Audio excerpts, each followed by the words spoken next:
ब्लॉगरचे मी खरं तर आभार मानेन. त्यांच्यामुळे पर्यटन क्षेत्रातली नवीन नवीन ठिकाणं आपल्याला बघायला मिळतात, आपल्याला अनुभवायला मिळतात. जास्ती चिडचिड केव्हा होतं माहिती आहे का? माझ्या गुगल मॅपवर मला दिसतंय की माझं हॉटेल 1 किलोमीटरच्या अंतरावर आहे, पण मी पोहोचू शकत नाहीये. जास्ती जो ओघ असतो तो नॉर्थ ईस्ट कडे आहे, म्हणजे शिलाँग, तवांग, दिरांग, बोमदिला, काझीरंगामध्ये तर अतिशय सुंदर सफारी होते. सी व्ह्यू रूम माझ्याकडे आहे, म्हणजे मी बुक केलेली आहे, पण ती तिथे गेल्यानंतर लक्षात येतं की अरे ही पार्शियल सी व्ह्यू आहे. जयपूरमध्ये गेलात तर जयपूरमध्ये ना तिकडे एक शेखावटी नावाचा भाग आहे. मग अशा काही वेदर कंडिशन्सला जाताना पर्यटकांनी पण काही बेसिक काळजी घ्यायला पाहिजे, म्हणजे बॉडी चेकअप असेल, हेल्थ चेकअप असेल. लेहला मी जाणार आहे टूरला फिरायला असं जेव्हा कोणी सांगतं ना, तेव्हा त्याच्या संपर्कात असलेले लोक ना त्याला पहिले सांगतात की तिकडनं श्वासाचा त्रास होतो, तिकडे वरती गेल्यानं की ऑक्सिजन लेवल कमी होते. म्हणजे त्याला सुरुवात असतो पहिले त्याची निगेटिव्ह करून टाकतो. मागची कुठलीही कम्पेअर न करता तुम्ही ती टूर चांगली होणार आहे अशा जर विचाराने आपण गेलो तर टूर अतिशय तुमची चांगली होऊ शकते. की थायलंड म्हणजे ना एक मिसकॉन्सेप्ट आहे डोक्यांमध्ये की थायलंडला जायचं म्हणजे ना हे एक अडल्ट डेस्टिनेशन आहे. नाईट लाईफ सोडून सुद्धा थायलंड भरपूर काही बघण्यासारखं आहे. पहलगामच्या वेळी तुमचे लोक होते तिकडे, कसं डील केलं तुम्ही, काय सिच्युएशन होती? सप्रेम नमस्कार, विनंती विशेष मित्रांनो, द पोस्टमनमध्ये तुमचं पुन्हा एकदा स्वागत आहे. मी तुमचा पोस्टमन सर्वेश. आज घेऊन आलो आहे नवीन विषयाचं पत्र. आजच्या पत्राचा विषय आहे पर्यटन. खरं तर फिरायची सगळ्यांनाच आवड असते, म्हणजे 100 लोकांना जर विचारलं की फिरायला आवडतं का, त्यातले 80-90 लोक तर म्हणतील हो फिरायला आवडतं. आणि पर्यटनाचा एक फायदा असतो की असं म्हणतात पर्यटनाने माणूस खूप समृद्ध होतो. म्हणजे आपला देश इतका मोठा आहे, इतक्या भाषा आहेत, इतके प्रांत आहेत, इतके लोकांचे स्वभाव आहेत, 150 कोटीचा आपला देश आहे. त्यामुळे पर्यटन हे एक वेगळं स्वतंत्र विद्यापीठ आहे असं म्हणतात. आणि या विद्यापीठातले तज्ज्ञ आज आपण आपल्या पॉडकास्टवर बोलवले आहेत तुमच्यासाठी पत्र लिहिण्यासाठी. राजेंद्र जोशी सर खूप खूप स्वागत आहे तुमचं पोस्टमनवर. धन्यवाद. विश्वविहार हॉलिडेज नावाची एक कंपनी आहे, त्याचे ते संचालक आहेत. त्यांच्या थ्रू अनेक शेकडो हजारो लोक देशाच्या बाहेर फिरायला जात असतात. त्यामुळे त्यांना तो खूप एक समृद्ध अनुभव आहे की कुठे फिरायला जायला पाहिजे, फिरताना काय काळजी घेतली पाहिजे. आणि या पत्राचा आजचा विषय तोच असणार आहे. एकूणात आजकाल आपण इंटरनेटवर पण वाचतो की फिरायला गेले आणि काहीतरी फ्रॉड होता, कुठेतरी बुकिंग केलं ऑनलाईन स्वतः आणि तिथं हॉटेलच नव्हतं ते. आणि अजून काय काय गमतीशीर किस्से पण त्यांच्याकडे भरपूर आहेत, कारण त्यांच्या थ्रू खूप लोक देशात आणि देशाच्या बाहेर फिरायला जात असतात. त्यामुळे पत्राला सुरुवात करूया आणि तुम्ही नक्की शेवटपर्यंत हे पत्र बघा आणि पोस्टमनला सबस्क्राईब करायला विसरू नका. बेल आयकन नक्की दाबा, जेणेकरून पत्रपेटीत पुढचं पत्र पडलं की सगळ्यात आधी नोटिफिकेशन तुम्हाला येईल. चला सुरू करूया.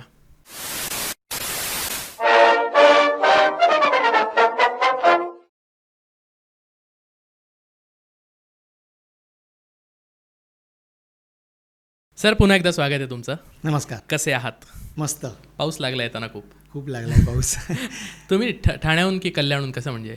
कल्याणवरून आलो आम्ही. अच्छा, ओके. आज पुण्यात पण भयंकर भरपूर पाऊस आहे आणि पावसाळीकडे खूप बाहेर पडलेत फिरायला सध्या. करेक्ट. मला फिरण्याच्या याच्यापासूनच सुरुवात करायची आहे सर, की आजकाल सर व्लॉगर्स खूप वाढलेत यूट्यूबवर वगैरे, तर ते खूप फिरत असतात आणि लोकांना डेस्टिनेशन्स दाखवत असतात नवीन. आणि ज्यांना फिरायला जायचं आहे ते ब्लॉग बघून इन्फ्लुएन्स पण होतात आणि स्वतः बुकिंग करतात. आणि काही लोक असतात की जे कंपनीज थ्रू किंवा अशा माहितगार लोकांकडून बुकिंग करून घेतात. तर काय तुम्हाला या दोन गोष्टींमध्ये फरक दिसतो? सगळ्यात पहिली गोष्ट ना, की जसं मी म्हणेन की जेनु काम तेनु थाय असं जे आपल्याकडे म्हणतात ना, तर त्याच्यावर मी येईन. ब्लॉगरचे मी खरं तर आभार मानेन किंवा इन्फ्लुएन्सर पण. त्यांच्यामुळे पर्यटन क्षेत्रातली नवीन नवीन ठिकाणं आपल्याला बघायला मिळतात, आपल्याला अनुभवायला मिळतात. परंतु त्याच्यामध्ये एक मुख्य फरक असा असतो सर्वेश, की ज्यावेळेस आपण एखादं व्लॉगिंग बघतो तर ती ठिकाणं अशी असतात ना की तिथे ना ते इंडिव्हिज्युअली फिरायला जात असतात. म्हणजे कोणी सायकलवरनं जातं, कोणी चालत जातं, कोणी स्थानिक एखाद्याच्या बाईकवरनं जातं. तर हे जाणं चांगलं आहे का? तर चांगलं आहे. मी स्वतः कधी असा एखाद्या टूरला जायचं असेल ना, तर मी एक दिवस ॲडिशनल जातो तिथे आधीच, कारण का मला पण स्थानिक फिरायचं असतं, स्थानिक फूड मला एक्सपिरियन्स करायचं असतं. पण तिथे मी काय करतो, चालत फिरतो, स्थानिक बाईक घेतो आणि फिरतो. परंतु ज्यावेळेस आपण कुटुंबाबरोबर जातो ना, तेव्हा आपण एखादं एक्सपर्टाईज ॲडवाईस घेतलेलं बरं असतं. कारण का त्या स्थानिक ठिकाणच्या काही फॅक्ट्स असतात, स्थानिक ठिकाणच्या काही अडचणी असतात. तर त्या अडचणी कधी कळू शकतात, तर जी व्यक्ती रेग्युलर त्या ठिकाणी जात असते. म्हणजे आता आम्ही तिथे एखाद्या ठिकाणी, नॉट एखाद्याच ठिकाणी, बऱ्याच ठिकाणी जिथे आम्ही टूर ऑर्गनाईज करतो तिथे फ्रिक्वेंटली जात असतो. तिथे आम्ही फ्रिक्वेंटली जातो. म्हणजे आता येणाऱ्या जुलै एंडमध्ये आम्ही सिंगापूर मलेशियाला जाणार आहे. तर ह्याच्या आधी आम्ही जाऊन नाही आलो का? तर जाऊन आलो आहे आम्ही. परंतु तिथे काय बदल झालेला आहे, तिकडे काही हॉटेलमध्ये चेंज झालेला आहे, तिथे हॉटेल मॅनेजमेंट चेंज झालेली असते, त्याच्यानंतर रस्ते बदललेले असतात. तर ही स्थानिक माहिती जी असते ना, ही रेग्युलर आम्ही त्या गोष्टी करत असल्यामुळे त्याचा फायदा आपल्याला होतो. म्हणजे एक मी सिम्पल उदाहरण देतो की आता कधी काय होतं की स्वतःहून स्वतःचं बुकिंग करणं हे वाईट असं मी म्हणणार नाही, की ठीक आहे, तो प्रत्येकाचा एक विचार असतो, परंतु फॅक्च्युअल गोष्टी कधी कधी समजत नसतात. म्हणजे आता आपण त्याच्यावर वाचतो की सी व्ह्यू रूम माझ्याकडे आहे, म्हणजे मी बुक केलेली आहे, पण ती तिथे गेल्यानंतर लक्षात येतं की अरे ही पार्शियल सी व्ह्यू आहे का, अगदी कोपऱ्यात जाऊन मला बघायला लागतं का, समोर मी पडदा उघडल्यानंतर मला सी व्ह्यू मिळणार आहे, हा त्याच्यामधला फरक असतो. त्याच्यानंतर काही आता भारतातली अशी डेस्टिनेशन आहेत की ज्यामध्ये AC नसतो, हिल स्टेशन आहेत ती, AC नसतो, तर आपण तर बुक करतो, पण आता आजकाल आपल्याला काय वाटतं की AC कॉमन झालेलं आहे. अरे AC नाही तर किमान पंखा तर असेल, पण तिथे गेल्यानंतर करता हिल स्टेशन इथे पंखा नाही आणि AC पण नाही. त्याला पंखा आणि AC नसणं हा त्याला प्रॉब्लेम नसतो, त्याला त्याची आधी कल्पना नसते, हा त्याचा प्रॉब्लेम असतो. आणि एक्सपर्टाईज व्यक्तीकडनं जेव्हा आपण असं हे बुकिंग करतो तेव्हा ह्या सगळ्या गोष्टींची कल्पना आपल्याला येते. म्हणजे आता मी एखाद्या ठिकाणावर टाकलं की हॉटेल इन मुन्नार, तर मी 12 किलोमीटर दिसतं, रात्री मी 11 वाजता बघतो, शहरामध्ये यायला किती वेळ लागतो, 20 मिनिटं लागतात. परंतु जेव्हा दिवसा इतका वेळ लागणार नाही ना, दिवसाला जास्ती वेळ लागू शकतो. बरोबर. जसं आपण एअरपोर्टवर जाताना काय करतो की रात्रीचं फ्लाईट असेल, पहाटे 5चं फ्लाईट असेल, तर आपल्याला माहिती आहे की आपण अर्धा पाऊण तासामध्ये पोहोचणार आहे. पण जर फ्लाईट दिवसा असेल 11 वाजता 12 वाजता, तर त्याला जास्ती वेळ लागणार आहे. कधी कधी आपण इंडिव्हिज्युअल बुकिंग करताना ना या थोड्या गोष्टी अनावधानाने लक्षात येत नाही, कोणी म्हणजे मुद्दामून करतं असं नाही, अनावधानाने लक्षात येत नाहीत. आणि दुसरी गोष्ट म्हणजे एखादी गोष्ट तुम्ही ऑन द वे बघा, हे एक्सपर्ट सांगू शकतो. हो बरोबर. कारण आता तुम्ही बघा की जयपूरमध्ये गेलात तर जयपूरमध्ये ना तिकडे एक शेखावटी नावाचा भाग आहे. हा शेखावटी भागामध्ये म्हणजे अतिशय सुंदर भाग आहे. रेग्युलर टूर तिकडे जात नाहीत, परंतु शेखावटीमध्ये ज्याला आजकाल नवीन जनरेशनला ऑफबीट बघण्याचा पण खूप क्रेज आहे, तर ते ऑफबीट डेस्टिनेशन बघण्यासाठी ना हे एक्सपर्ट व्यक्ती तुम्हाला हेल्प करू शकतात. कारण नवीन गोष्टी तिथे ते फ्रिक्वेंटली जाऊन बघत असतात. आणि मग त्या हॉटेलची मॅनेजमेंटशी असलेला संबंध, रॅपो, हा त्याच्यामधला फरक आपल्याला पडू शकतो. आणि केवळ पैसे म्हणून नाही, परंतु आनंद म्हणून आपल्याला एक्सपर्टकडे जर आपण केलं तर जास्ती फायदा होऊ शकतो. एक छोटंसं उदाहरण देतो आणि हा विषय संपवतो की आजकाल जर काय सगळं करायचं झालं तर आज आपण यूट्यूबवर बघून आपण शर्ट पण शिवू शकतो. हो अगदी. पण आपण तो घरी शिवत नाही ना, आपण काय करतो की चांगल्या दुकानामध्ये ब्रँडेड शॉपमध्ये जाऊन तो आपण घेतो का, कारण का तो त्याच्यामधला एक्सपर्ट आहे.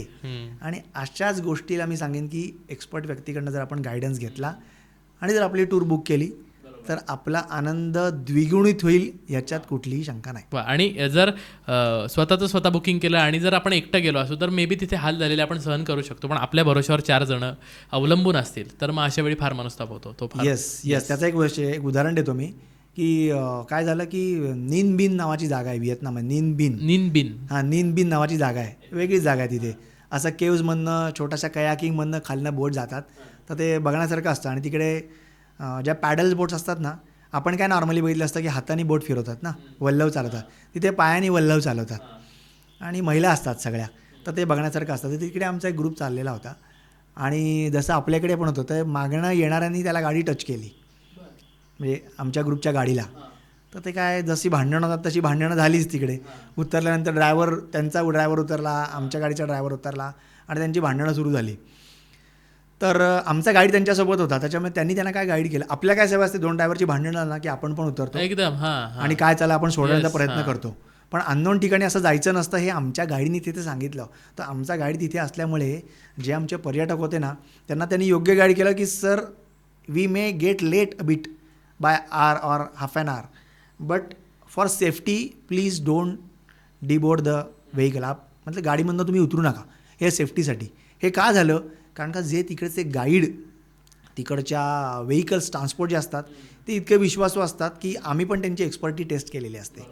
तर ही एक्सपर्टी कदाचित इंडिव्हिज्युअली बुक केल्यानंतर मे बी मिळू शकणार नाही, जी एक्सपर्टाईजकडे मिळू शकते. बुकिंगमध्ये हे जे फ्रॉड्स असतात त्यावर मला थोडंसं बोलायचं आहे की बरेचदा माझ्याही ओळखीतल्या काही लोकांसोबत असं झालं आहे. आणि मे बी तुम्ही जर एकटे असाल किंवा तुमची फॅमिली असेल तर मॅनेजेबल असतं. कधी कधी 20-30 जणांच्या ग्रुपचा लोड एखादाच माणूस घेत असतो आणि तिथे गेल्यावर कळतं आपण जे हॉटेल बुक केलं आहे ते तिथे नाहीच आहे हॉटेल. तर कसं चालतं यांची, म्हणजे कार्यपद्धती काय या लोकांची? असे तुमच्याकडे पण आलेले काही अनुभव आहेत काही लोकांचे? बघा, कार्यपद्धती म्हणजे कसं असतं की काही जणांची सिस्टम अशी असते ना की वन टाइम बिझनेस असतो. अच्छा. की एकदा करायचा आणि म्हणजे नंतर परत तो व्यवसाय आलाच पाहिजे आपल्याकडे किंवा ती व्यक्ती आलीच पाहिजे, बरोबर, असा काही त्यांच्यामध्ये त्यांचा इंटरेस्ट अजिबात नसतो. म्हणजे बुकिंग करताना तिकडे गेल्यानंतर प्रत्येक वेळेस बुकिंग नसतंच असं नाही आहे, हां परंतु तुमच्याकडे समजा 8 रूम बुकिंग केल्यात, म्हणजे तू स्पेशली म्हटलास की 20 जण आहेत तुमच्याकडे आणि 8 रूम आहेत, तर ते काय करतील 4 रूम दुसऱ्या हॉटेलला देतील, 4 रूम दुसऱ्या हॉटेलला देतील. तर ते काय म्हणजे आम्ही बुकिंग तर तुम्हाला दिलेलं आहे, परंतु ग्रुप जेव्हा जातो एकत्र, फॅमिली ग्रुप जेव्हा जातो तेव्हा आम्हाला एकत्र राहण्यात मजा असते ना, एकत्र वेळ घालवण्यामध्ये जास्ती इंटरेस्ट असतो. तर तसं फ्रॉड होण्याची शक्यता असते की हॉटेलला आम्ही तुम्हाला 8 रूम दिल्या आहेत, तर 4 रूम ह्या हॉटेलला दिल्या आहेत, 4 रूम दुसऱ्या अजून एक 500 मीटरवर 1 किलोमीटरवर अंतरावर असलेलं आहे, आणि सांगताना काय सांगतात की तिथे तुम्हाला असं सांगू अरे सर 500 मीटर पे तो है, चल के आपको जाना है, आपको ब्रेकफास्ट यहाँ है. हा इन्कन्व्हिनियन्स नसतो, म्हणजे तुम्ही राहा तिकडे, ब्रेकफास्ट तिकडे करा. तर म्हणजे सकाळी त्या सगळ्या फॅमिलीने आवरायचं कुटुंबाने आणि आवरून परत ब्रेकफास्टला दुसरीकडे जायचं, गाडी दुसरीकडे येणार, हा जो इन्कन्व्हिनियन्स असतो ना तो कुटुंबाला नको असतो. कारण का एकदा आपण एका ठिकाणी गेलो की सगळं स्मूथ होणं अपेक्षित असतं. बरोबर आहे. स्टेशनवर उतरल्यानंतर गाडी असली तर किती आनंद होतो, तर तिथे असं होतं गाडीत नसते. किंवा तो काय सांगतो की गाडी तुम्ही चालत या, इथे तर गाडी बाहेरच्या यायला अलाउडच नाही आहेत.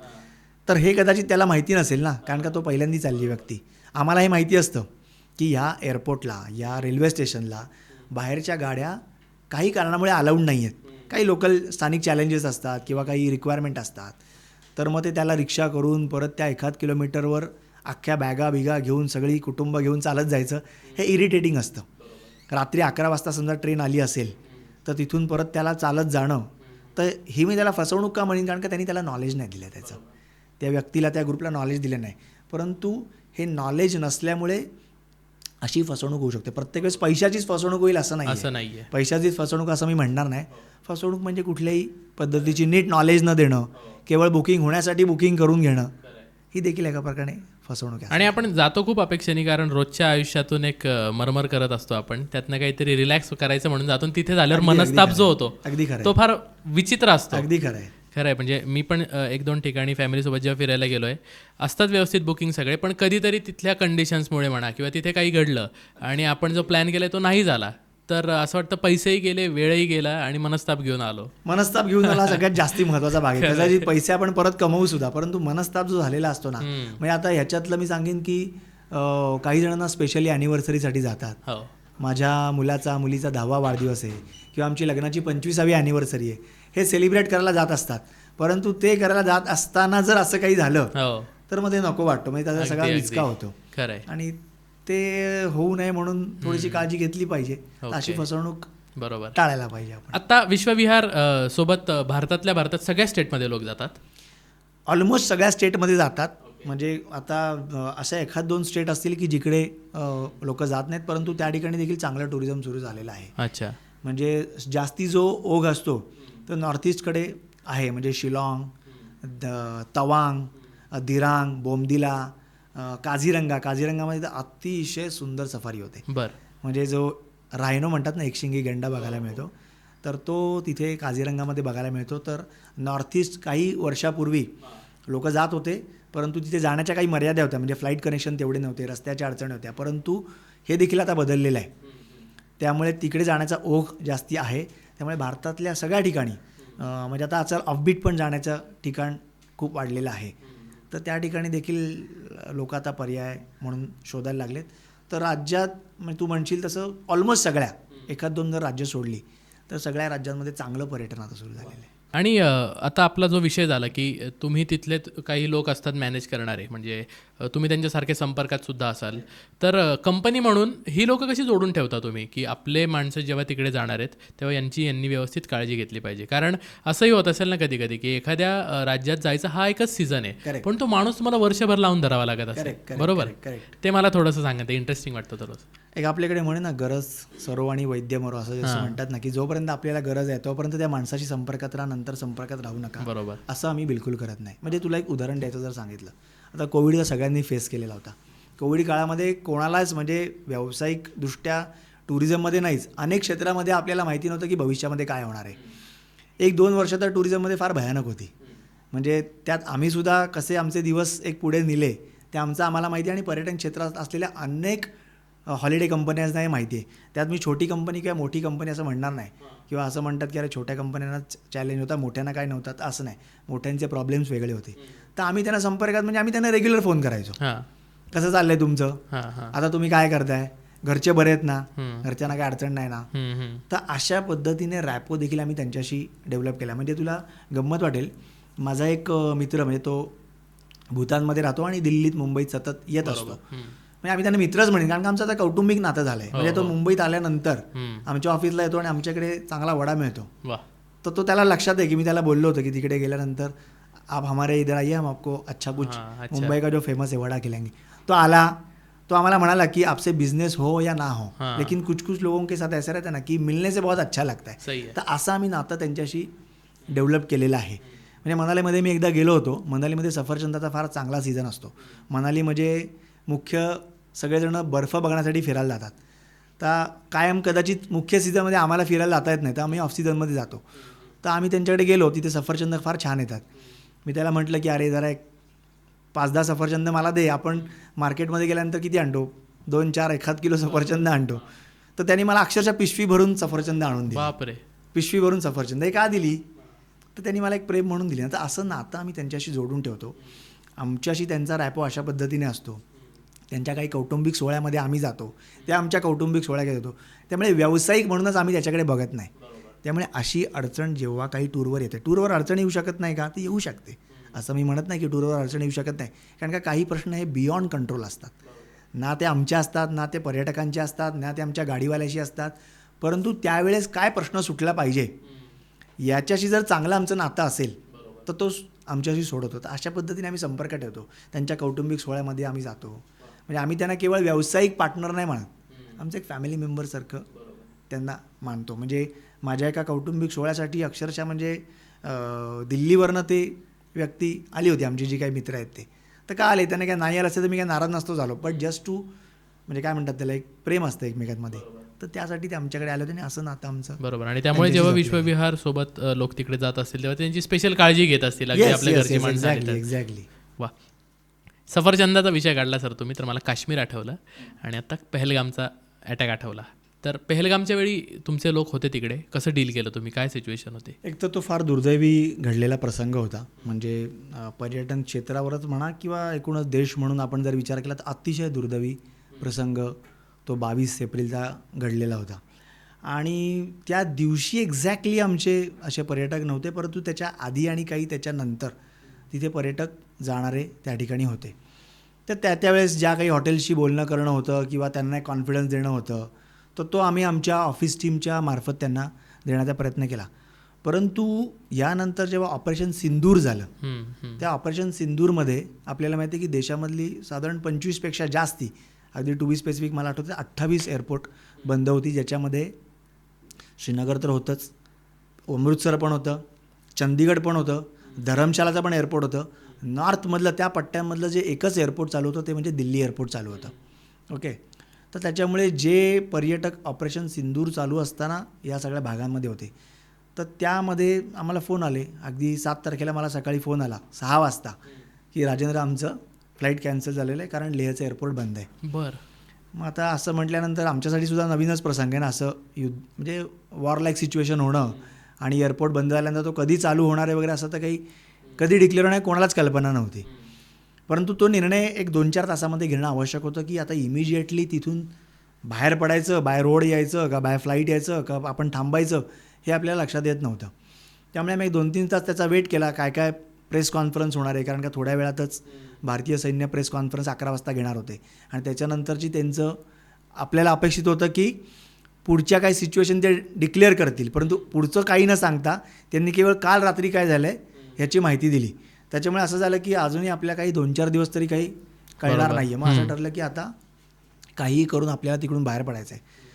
मग दुसरा मार्ग असा होता की लेहमधनं मनालीत यायचं होतं, मनालीतून दिल्लीत यायचं होतं. तो प्रवासच जवळजवळ लेह ते मनाली जवळजवळ 14 तासाचा प्रवास आहे बाय रोड. आणि तो जो रोड आहे हा तसा म्हटलं तर ॲडव्हेंचरस रोड आहे, म्हणजे एकदम साधा रोड नाही आहे तो. बरेच काही तिथे आता वर्षभर इतका बर्फ असतो तिथे, त्यामुळे स्वाभाविकच रोड पण खराब होत असतात. आणि त्यामुळे तिथून गाडी अरेंज करणं, अचानक गाडी मिळणं, बरं या सिच्युएशनमध्ये स्थानिक एखादा गाडीचा कोणी जो चालक असेल तो तयार होणं की एवढ्या सिच्युएशनमध्ये आम्ही बाहेर पडायचं का. तर आम्ही आमच्या त्यावेळेस पर्यटकांना कॉन्फिडन्स दिला की तुम्ही अजिबात चिंता करू नका. त्यांना अचानक म्हणजे अगदी लास्ट मोमेंटला गाडी ऑर्गनाईज करून दिली. तिकडच्या हॉटेलच्या जे काही असोसिएशन होते त्यांचंही देखील मी खरं तर कौतुक करीन. लेह असोसिएशननी तेव्हा म्हणजे पुढचे अजून जर 2-3 दिवस तुम्ही राहिलात तर कुठलेही आम्ही पैसे घेणार नाही अशा पद्धतीने कोऑपरेशन लेह हॉटेल असोसिएशनने पण केलं होतं. मग आम्ही त्यांना गाडी अरेंज करून दिली. दुपारी साधारण 2 वाजता निघाले, कारण का निर्णय करायला 3-4 तास गेले ना. अगदी 6 वाजता कळल्यानंतर 2 तासात निर्णय करणं शक्य नव्हतं. 2 वाजता निघाले. पहाटे 4 वाजता ते मनालीमध्ये पोचले. आणि ते आल्यानंतर मला सांगत होते राजेंद्र की म्हणजे ही वॉज सो अमेज्ड. त्यांनी आमचं इतकं कौतुक केलं, कारण का हॉटेल फॉर्मॅलिटी काय असते की तुम्ही तुमचं आधार कार्ड द्या, फोटो ID द्या, एंट्री करा आणि मग तुम्ही चेक इन करा. ऑलरेडी इतके दमल्यामुळे ना ते खूप कंटाळलेले होते. ते म्हटले की तुमचं तिथे इतकं चांगलं रिलेशन आहे. तो हॉटेलवरचा रिसेप्शनवरचा जो कोणी व्यक्ती होता तो आम्हाला म्हणाला तुमचा फक्त एकाचा ID द्या. ते 6 जण होते. एकाचा ID तुम्ही फक्त द्या आणि तुम्ही रूममध्ये जा. म्हणजे ते जसे हॉटेलमध्ये आले तसे 5व्या मिनिटामध्ये ते रूममध्ये होते पहाटे 4 वाजता. तर ते त्यांच्यासाठी एकदम रिलॅक्स्ड होतं. म्हणजे ते फॉर्मॅलिटी कंप्लीट नाही करत बसले. तर हॉटेलवाला व्यक्ती म्हणाला की बाकीचं आपण सकाळी बघू. त्याला आम्ही ऑलरेडी सांगून ठेवलं होतं की ऑलरेडी ते खूप दमलेले आहेत, सो तुम्ही बाकीच्या कुठल्याही फॉर्मॅलिटी करू नका, पटापट त्यांना रूम देऊन टाका. आणि ह्यामध्ये मला सांगायला असं आवडेल की या 6 जणांमध्ये ना 2 जण असे होते की ते आमच्याकडनं बुकिंग केलेलं नव्हतं, पण त्यांना अचानक गाडी मिळत नव्हती. त्यांनी जिथून काही केलेलं होतं त्यांना काही रिस्पॉन्ड मिळत नव्हता की आता गाडी कशी मिळणार, आम्हाला कसं दिल्लीत जायचं आहे. मग त्यांनी आम्हाला विचारलं की अरे असे 2 व्यक्ती आहेत तर त्यांना पण आमच्याबरोबर यायचं, तर तुम्हाला चालेल का? म्हटलं का नाही चालणार. आता ह्याच्यामध्ये कुठलाही व्यावसायिक विषय येत नाही. बरोबर. आत्ता अडचणीमधनं पर्यटक आहे ना, तो पर्यटक आहे, तो आमचा काय किंवा कोणाचा काय, तो आता पर्यटक आहे, भारतीय नागरिक आहे. त्याला आत्ता मुख्य म्हणजे दिल्लीला कसंही करून येणं ही आमची एक जबाबदारी पण आहे. आणि म्हणून त्यांना आम्ही कुठल्याही क्षणाचा विचार न करता त्याला सांगितलं की येस तुम्ही त्यांच्याबरोबर घ्या. त्यांनाही हॉटेल तुम्ही बुकिंग करून द्या, कुठलंही काही ॲडव्हान्स वगैरे आम्ही त्यावेळेस विचारला नाही. तिथे त्यांना पण आपण रूम चेक इन करून दिले. ते दोघं जे होते ते त्यांचे गेले होते, ते त्यांचे गेलेले होते, ते त्यांचे गेलेले होते. मग त्यांना कुठलाही रिस्पॉन्ड मिळत नव्हता. आता त्यावेळेस आम्ही असं काही फार खोलात जात नाही, कारण का ते त्यांनी त्यांचे इंडिव्हिज्युअल गेलेले होते. आणि मग असा जो त्यावेळेस आम्हाला प्रसंग आला तेव्हा आम्ही विचार केला नाही की आमचे आहेत का नाही, तेव्हा आम्ही आमच्याबरोबर आमच्या पर्यटकांबरोबर त्यांना घेऊन. पण मग असा फायदा होतो याचा. हां, असा एक त्याचा फायदा त्यांना झाला, कारण का संपर्क व्यक्ती जो आमचा त्यांच्याशी होता तो गेस्ट आणि मी संपर्क होता. म्हणजे आमच्या एका व्यक्तीने पहाटे 3 वाजता त्यांना फोन केला की सर तुम्ही पोहोचलेत का हॉटेलला. म्हणजे नुसतं असं नाही केलं, गाडी बुक करून दिली, तुम्हाला हॉटेल बुक केलेलं हा नंबर आता तुमचं, तुम्ही पोहोचा, मग डायरेक्ट सकाळी 9 वाजता फोन, असं नाही केलं. पहाटे 3 वाजता फोन केला की नक्की तुम्ही पोहोचलात का. मग ते म्हणाले नाही अजून 1 तास आहे, मध्ये आम्ही जेवायला थांबलेलो होतो. म्हणजे अशा पद्धतीने देखील आम्ही संपर्कामध्ये राहिलो, कारण आमची जबाबदारी आहे ती, आमची ती जबाबदारी आहे. अशा पद्धतीने त्यांना हँडल केल्यामुळे ते अतिशय खुश झाले, त्यांचे फॅमिली पण खुश झाली. कारण का टूरवर जाताना ना सेफ्टी इम्पॉर्टंट पार्ट असतो. मग जसं आता तू पहलगामचा जो इन्सिडन्स म्हणाला तर त्याच्यात सेफ्टी पार्ट इम्पॉर्टंट असतो आणि अशी काळजी त्यावेळेस आम्ही घेतलेली. खरं, कधी काय प्रसंग येईल सांगता येत नाही. पुढचे माझे काही प्रश्न ना स्पेसिफिक अशा लोकांसाठी आहेत की जे वर्षातून एकदा किंवा 8-10 महिन्यातून एकदा फॅमिलीला घेऊन कोणा ना कोणा थ्रू बुकिंग करून फिरायला जात असतात. तर बरेचदा यांच्याशी कम्युनिकेशन करताना त्यांना माहिती नसतं की आपण यांना काय काय विचारायला हवं, यांच्याकडून काय काय माहिती आपल्याला अपेक्षित आहे ती पाहिजेच आपल्याला. करेक्ट. तर एका मोठ्या ब्रँडचे संचालक म्हणून तुम्ही त्यांना काय टिप्स द्याल की तुम्ही जेव्हा कोणाकडूनही बुकिंग करा पण या गोष्टी तुम्ही विचारूनच घ्या, असं काही शुडास क्वेश्चन्स असतील तर? आहेत. म्हणजे तुम्ही कुठल्याही आता वस्तू घेताना ना, मी केवळ टूर असं म्हणणार नाही, पर्यटनामध्ये नाही, आपण कुठल्याही ठिकाणी जातो ना, आपण मोबाईल घ्यायला जेव्हा जातो तेव्हा आपण त्याचा R&D केलेला असतो की त्याचं म्हणजे मेमरी किती आहे, त्याचा मेगापिक्सल किती आहे, त्याची बॅटरी किती आहे, हे सगळं आपण चेक केलेलं असतं. मग त्यात आपण हे सगळं R&D करतो ना, तसं कुठल्याही ठिकाणी आपण बुकिंग करताना ना काय काळजी घेतली पाहिजे की सगळ्यात पहिली गोष्ट म्हणजे किती वर्ष इंडस्ट्रीमध्ये आहेत, हे स्वतः त्या ठिकाणी फिरतात का. आता हे कसे फॉर्मल प्रश्न नसतात, हे बोलण्याच्या ओघामध्ये तुम्ही विचारू शकता. अंदाज येतो आपल्याला की तुम्ही किती ठिकाणी फिरलेला आहात. तर काही स्थानिक ठिकाणचे प्रश्न तुम्ही विचारलेत तर लगेच समजतं. स्थानिक ठिकाणचे प्रश्न विचारलेत तर लगेच समजतं की कुठलं रेस्टॉरंट आहे, किती वेळ चालायला लागतो, कुठल्या ठिकाणी रिक्षा करावी लागते का, की गाडी पोचते का, हे प्रश्न तुम्ही बोलत्या म्हणजे बोलण्याच्या ओघात जर विचारले तर लक्षात येतातच. त्यामुळे सगळ्यात पहिले विचारलं पाहिजे, म्हणजे काळजी घेतली पाहिजे की किती वर्ष ती समोरची व्यक्ती म्हणा किंवा ती कंपनी म्हणा इंडस्ट्रीमध्ये आहे. त्याच्यानंतर हे स्वतः त्या ठिकाणी जाऊन आलेले आहेत का, ही त्याची देखील काळजी आपण घेतली पाहिजे. त्यांची टीम हे सगळं करण्यासाठी सक्षम आहे का, हे करण्यासाठी म्हणजे काय की जसं तू आत्ता प्रश्न विचारला की हा चॅलेंज आलेला, तर चॅलेंज मी परत म्हणेन की अडचणी येऊ शकतात, काही प्रश्न काही अडचणी ह्या आपल्या कंट्रोलच्या बाहेर असतात, परंतु ती अडचण आल्यानंतर तुम्हाला रिस्पॉन्डिव्ह आहेत का ते, नाही तर मग अडचण आली आणि आमचा फोन स्विच ऑफ आहे तर मग परत माणूस डिस्टर्ब होतो. तर तसं नाही, तो प्रश्न सुटेपर्यंत संपर्कात राहणं, तो संपर्कात राहू शकतो का, इमर्जन्सी नंबर आपल्याला देणार आहेत का, म्हणजे आम्हाला टूर कशी एक्झिक्यूट होणार आहे आम्हाला कळणार आहे का. म्हणजे आमच्याकडे असं असतं की नुसती टूर बुकिंग केलं असं नाही, तर आमच्याकडे आफ्टर सेल सर्व्हिस पण असते. टूर विकल्यानंतर आम्ही त्यांना वाउचर एक्सप्लेन करतो की टूर कशी होणार आहे. मग त्यांची आम्ही वेळ घेतो स्पेसिफिकली की तुम्हाला तुमच्या सोयीनुसार आम्हाला वेळ सांगा आणि आम्ही त्यांना ती टूर कशी एक्झिक्यूट होणार आहे, तर हे आम्हाला नीट समजवलं जाणार आहे का, ह्याची काळजी आपण घेतली पाहिजे. हे प्रश्न त्यांना आपण नक्की विचारले पाहिजेत. म्हणजे आता अशी काही अडचण येऊ शकते की कोणी आजारी पडलं आहे. म्हणजे आता मी एकदा मनालीला गेलो होतो, म्हणजे मी तर अनेक वेळा जाऊन आले परंतु इंडिव्हिज्युअली गेलेले होते, म्हणजे बुकिंग आमच्याकडनं केलेलं होतं, परंतु त्यांना म्हणजे रोहतांग पासला गेल्यानंतर त्यांना श्वासाचा त्रास झाला. खरं तर रोहतांगला श्वासाचा त्रास होण्याचा काही तशी अडचण नाही आहे, थोड्याफार प्रमाणात काही जणांना होऊ शकतो पण अडचणीचा विषय नाही, परंतु त्यांना तिथे श्वासाचा त्रास झाला. मग काय केलं की गाडी अरेंज अचानक तिथे आम्ही ती केली आणि त्यांना हॉस्पिटलला घेऊन आलो इथपर्यंत ठीक आहे. त्याच्यानंतर सांगतो मी तुम्हाला की माझ्या हॉटेलशी इतके चांगले संबंध होते की ते तर एकटे होते, त्यामुळे बाहेरच्या ठिकाणी आपण ऑलरेडी भांबवून गेलेलो असतो, त्यांच्याबरोबर त्यांचे आईबाबा पण होते आणि ते म्हणजे आईबाबांना सांभाळायचं का ह्यांना हॉस्पिटलमध्ये सांभाळायचं का नक्की काय करायचं हे लक्षात येत नव्हतं. मी हॉटेलमध्ये तिथे बोललो आणि त्यांना सांगितलं की सर आपका ना कोई भी एक बंदा मुझे आप दे दीजिए कि जो ये उनकी केयर कर सके, यानी कि क्या करना है हॉस्पिटल में ट्रीटमेंट ठीक से हो रहा है ना, या डॉक्टर आके गए क्या, या कधी कधी काय असतं हॉस्पिटलमध्ये ना आपल्याला सतत कोणी नको असतो, कोणीतरी बरोबर असल्याचा ना एक कॉन्फिडन्स असतो, एक आत्मविश्वास असतो.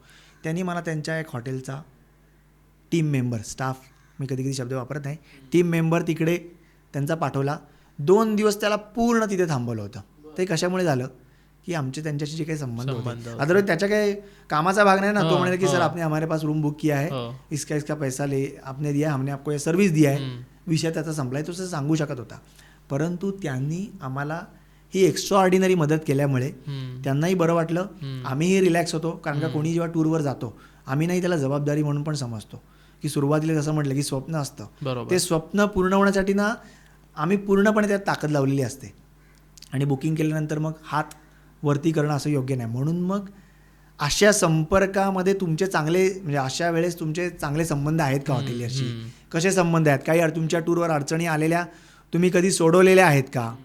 तिथे आम्हाला जर टूरवर अडचण आली तर तुम्ही कसं सोडवणार. एकदा असं झालं होतं की बालीच्या टूरला गेले होते, तिथे बाली स्विंगमध्ये तिथे त्यांचे पैसे संपले म्हणजे हॉटेलला आणले गेले होते. जेवढे आपण टूरवर कॅश नेतो, फॉरेन एक्सचेंज नेतो, ते काय सगळेजण बरोबर कॅरी करत नाही, काही हॉटेलला ठेवून देतात आणि काही बरोबर घेऊन जातात.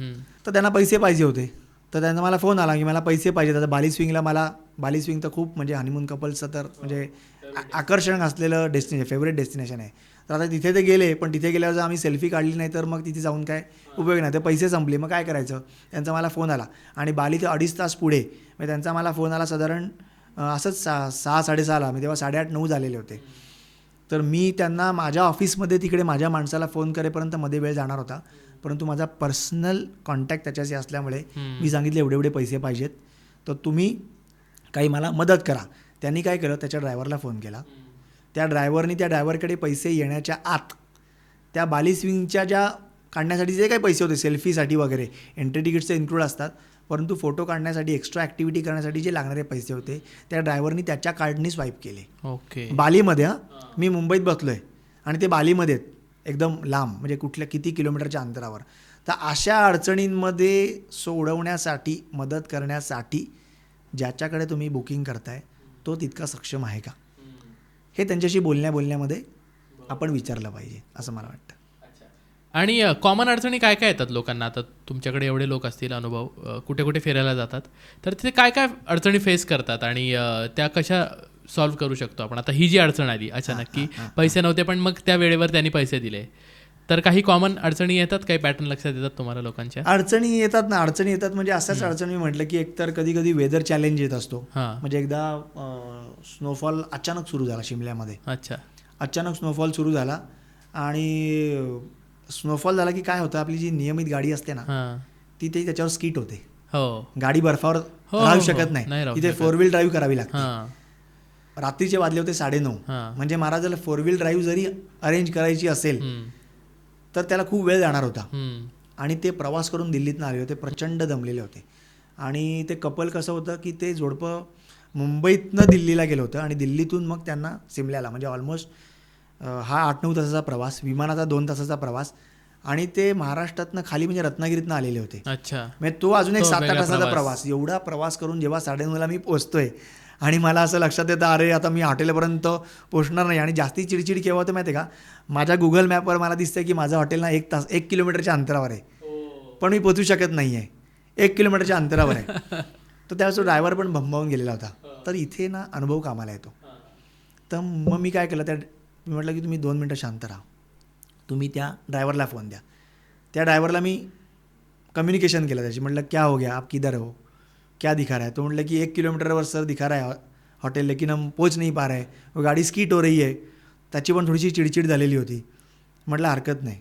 अशा वेळेस आमचं टेम्परेमेंट आम्ही खूप म्हणजे सायलेंट ठेवायला लागतं का. म्हणजे तो कदाचित चिडचिड करून बोलू शकतो की काहीतरी तुम्ही सोल्युशन द्या, पण त्या प्रसंगामुळे तो असं गेस्ट म्हणा किंवा ड्रायव्हर म्हणा बोलू शकतो. तर मी त्याला म्हटलं की कोई चिंता नाही आहे, वहाँ पे आसपास कोई है क्या. तो म्हटलं एक ट्रॅफिक पोलीस मला दिसते. म्हटलं त्याला फोन दे.